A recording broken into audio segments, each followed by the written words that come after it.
In this episode, we look at how an autobiographical form of qualitative inquiry called Currere is helping scholars gain a critical understanding of how race, gender, class, and various cultural perspectives can influence the field of curriculum studies.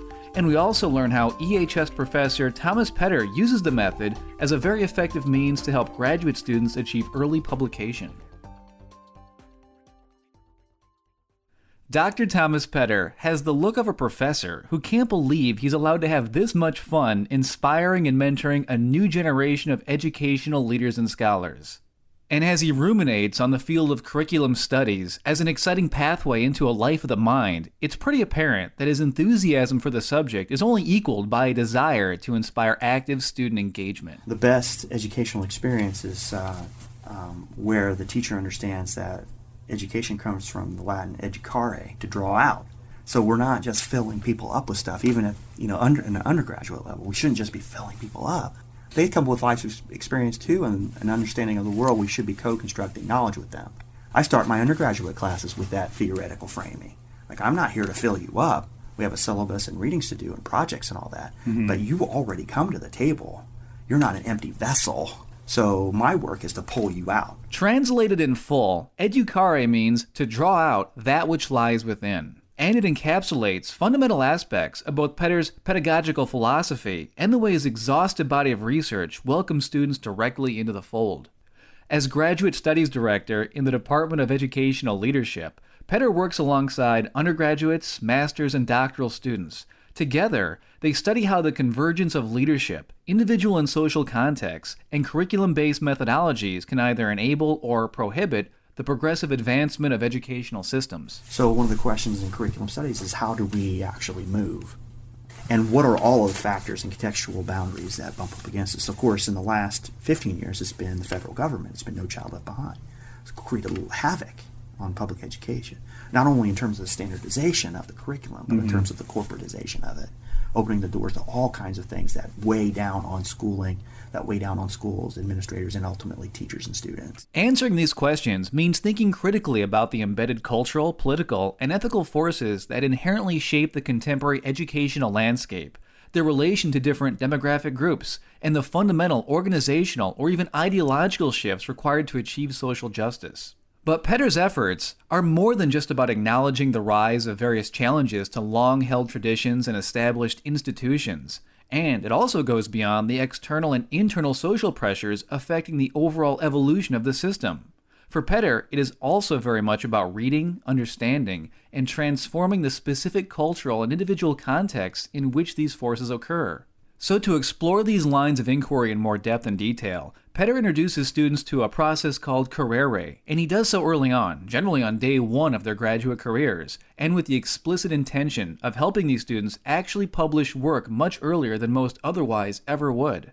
Currere is a method of critical self-reflection that gives meaning and context to one's own autobiographical knowledge of educational and cultural experiences. On one level, it is an introspective process, but it is also the story of how people make sense of their experience and their knowledge in relation to the much larger historical, social, and political dynamics in which it exists. Dr. Denise Taliaferro Baszile, Poetter's colleague and EHS Associate Dean, who also incorporates Currere into much of her own critical academic work, explains the methodology this way. Kind of the way we think about it in curriculum studies is the way in which your interior work manifests as sort of public intellectual activist work. And so Currere is I think just a method for doing autobiography. So I am always saying to you that this knowledge, as is all knowledge, comes from a situated knower who is raced and gendered and located in a particular moment in time with a particular set of experiences that impact the way not just the way I write, but the way I study and what I choose to study and what I think about what I study. Currere, therefore, is a way to unpack these cultural contexts, and it builds upon a strong tradition of qualitative research that has always recognized the researcher as a pivotal part of the academic process. As a method, it was first formulated by acclaimed curriculum theorist William Pienaar in the 1970s, and it follows 4 stages that include regression, progression, analytical, and synthetical analysis. Today, Poetter uses it to encourage graduate students to think deeply about their own educational experiences.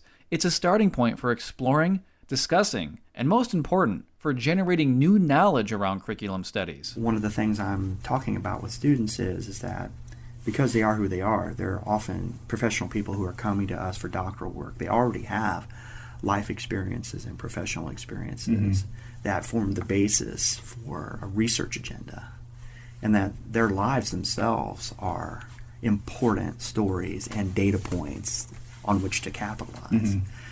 And of course, that comes out of the curriculum studies tradition of valuing people's positionality and their life stories as places to start. Since in most qualitative approaches to educational research, the researcher is the main instrument. Introducing them to Currere, however, is just the beginning. Early on, Poetter shows students how to combine their critical autobiographical self-reflections with key scholarly texts, theoretical frameworks, current events, and even relevant public policies in a way that both generates original academic works and directly establishes the students as burgeoning academics themselves. There's a scope to this that's pretty big. I realize that. But in the main, I'm trying to teach beginning scholars to be scholars. And I'm giving them a practical environment and an opportunity, an actual opportunity. Like, you're going to get to write a chapter for a book in this class. So that's what I'm trying to do, is create an environment for them to experience what it means to be a producer of knowledge. In the beginning, many students are often daunted by this process, overwhelmed by the seemingly monumental tasks set before them. But those anxieties soon subside as students are encouraged by Poetter's genuine enthusiasm, obvious expertise, and long track record of successfully seeing students through the process. Peggy Larrick, currently an EHS doctoral candidate and educational leadership teaching assistant, says she'll never forget her first class, in which Poetter announced that they would be writing an entire book from day one. Since it was a summer seminar with more experienced doctoral students, Peggy assumed that she would just observe or assist in some way, but surely not actually publish. However, she quickly realized that that is not how Poetter's classes work. So Peggy Larrick, along with the other students in her class, were involved in a book called Was Someone Mean to You Today? The genesis of the project relied on the students' personal and professional experiences with the ongoing curriculum standardizations and the high-stakes performance testing currently challenging most schools and teachers today. The subject matter was directly related to the story of the class coming together, thinking through various political reform strategies, and developing themes around how curriculum standardization and corporatization, quote, hit home and negatively impacted the public educational system. After incorporating relevant academic references and meta-analyses that connected their narrative autobiographical sections to the theoretical and conceptual frameworks of other educational scholars, the students also served as co-editors and ultimately even decided how the material was to be organized. Over the course of 6 chapters, the book deals with the passage and repercussions of the No Child Left Behind Act, the social diminishment of teaching as a profession, the marginalization of certain demographic groups, how various oppressive forces such as technology, for example, can distort learning outcomes, viable solutions to these problems, and more. In general, the book Was Someone Mean to You Today demonstrates the students' grasp of the Currere method, as well as their ability to use it as a gateway to publication. Similarly, the same holds true for another ongoing and long-running project called Curriculum Windows, which follows the course of curriculum theory and practice throughout the 20th and 21st centuries. But unlike Was Someone Mean to You Today, Curriculum Windows is not just a book, but rather an entire series of books. Each one highlights a different decade, and every spring, a new class of graduate students is given the opportunity to make another unique contribution to the field. These books are attempts by students of curriculum studies to connect with a historical text in the field and open a window to how it's relevant today. So I'm asking them in the span of a semester to use their reading to support their ideas and to use their own life experiences to connect with the text. It all began during the spring semester of 2013, and Curriculum Windows has since expanded to encompass the 1950s through the 2000s. Former EHS student Chloe Bolliard, now an instructor at Evangel University, first joined Curriculum Windows during the project's 3rd year. And in addition to serving as an editor, her chapter examined the paradoxes and possibilities of cooperative learning in the volume titled What Curriculum Theorists of the 1980s Can Teach Us About Schools and Society Today. Bolyard says the experience gave her an authentic audience to write for, and it empowered her as an emerging scholar to refine her craft as a writer in academia. Many of Poetter's students often express similar sentiments, as class after class, semester after semester, year after year, he continues to be a tremendous influence on their personal and professional growth. Even those who feel as if they are not ready are helped along the way. Poetter is careful to acknowledge their progress, point out their missteps, and offer practical feedback that opens a clear pathway to publication, provided that the necessary improvements are made. Do you get people who are overwhelmed at just the prospect of starting a new article or a whole new book, like that? Yeah, it does. The journey that they are about to They embark always on? express that to me, that they're nervous. One is I never saw myself doing that, so you're going to have to empower me, which I do. And two, what if I fail at that? Well, what's that mean for me if I can't do this? It's a really good question. And I put that to rest by helping them all do it. And this is precisely the kind of thinking that has made Poetter such a prolific scholar within the curriculum studies field.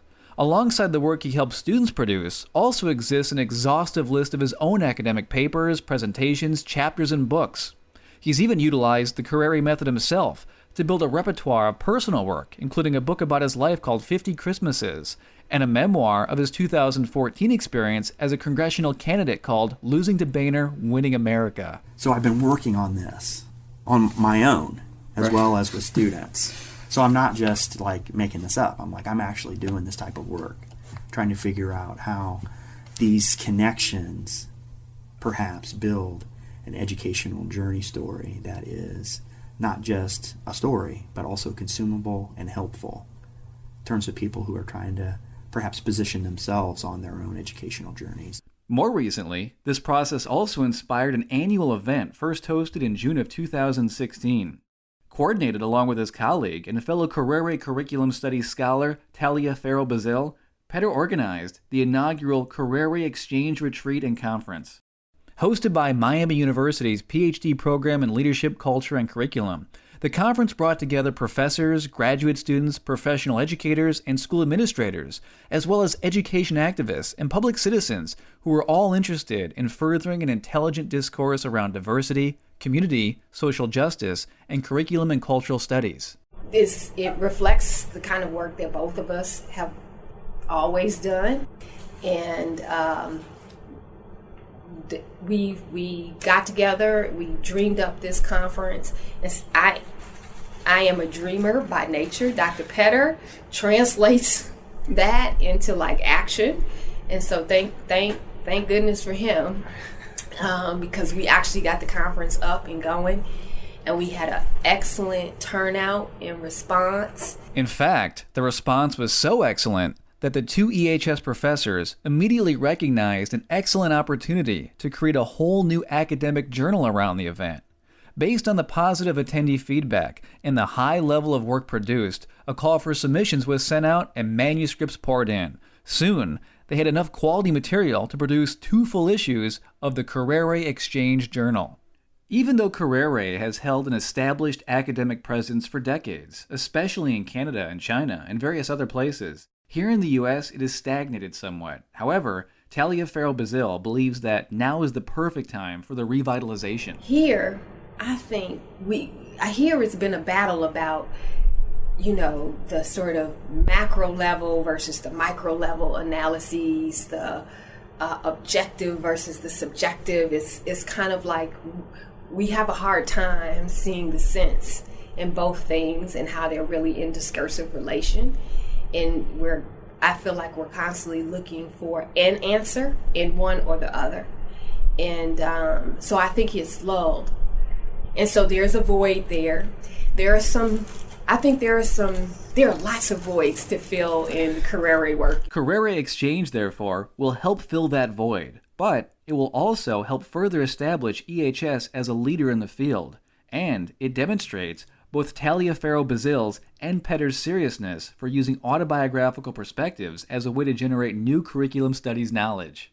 And finally, for Poetter in particular, the journal will be yet another way to help students achieve early publication. In fact, Peggy Larrick will be among the first EHS students included in the initial fall 2017 issue with a paper titled My Currere Journey Toward Critical Rural Pedagogy. From the outside looking in, the sheer amount of work that Poetter accomplishes, both with colleagues and with students, as well as for his own particular audiences and personal enrichment, may seem at first almost unbelievable. But, Poetter says, it all comes down to finding your flow. You sort of learn how to do it, and if something's not hard to you anymore, if it becomes like what you like to do, like you find your flow. Well, so if I'm really doing something I like doing, the time doesn't pass. I mean, it's just like I'm just doing what I'm supposed to be doing. And when you're doing what you're supposed to be doing, these projects that look ominous, they're not ominous anymore. They're just another really fun project to do. So that's how I look at it, and I'm constantly always trying to smile about it.